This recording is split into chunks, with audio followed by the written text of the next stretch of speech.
പറയില്ലേ ഒരുപാട് പേർക്ക് പോസ്റ്റ്മോർട്ടം ഡിപ്രഷൻ അങ്ങനെയൊക്കെയുള്ള ഡിപ്രഷൻ ഉണ്ടെങ്കിൽ ഒരു ദിവസത്തിൽ ഞാൻ മനസ്സിലാക്കും. ഉണ്ട് കേട്ടോ, അവിടെ ഇവിടെയൊക്കെ ആയിട്ടൊക്കെ ചെറിയ ബുദ്ധിമുട്ടുകൾ. ആദ്യത്തതിൽ ഡിപ്രഷൻ വന്ന് ഞാൻ രണ്ടാമത്തെ ദിവസം മനസ്സിലാക്കി ഡിപ്രഷൻ ആണെന്ന്.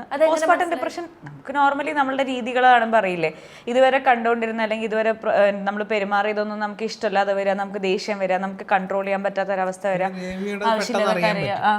ഭയങ്കര പോസിറ്റീവാ, ഫേസ് ഭയങ്കര ചിരിച്ചിരിക്കുന്ന. അപ്പം പെട്ടെന്ന് ഫേസ് മാറും. എനിക്ക് കറക്റ്റായിട്ട് അറിയാം എന്തോ പ്രശ്നമുണ്ട്, പക്ഷെ പറയത്തില്ല പുള്ളിക്കാരി. ഈ ഒന്നും പറയത്തൊന്നുമില്ല. എനിക്കാണെങ്കിൽ പറയണം പെട്ടെന്ന്, എന്താണെന്ന് പറയണം. എനിക്ക് കാത്തിരുന്ന് തപ്പിപ്പിടിച്ചാന്നും ഇഷ്ടമല്ല, പറയത്തില്ല പുള്ളിക്കാരി. മുഖത്തിങ്ങനെ വെക്കുമ്പോ എനിക്കറിയാം എന്തോ പറ്റിയിട്ടുണ്ട്.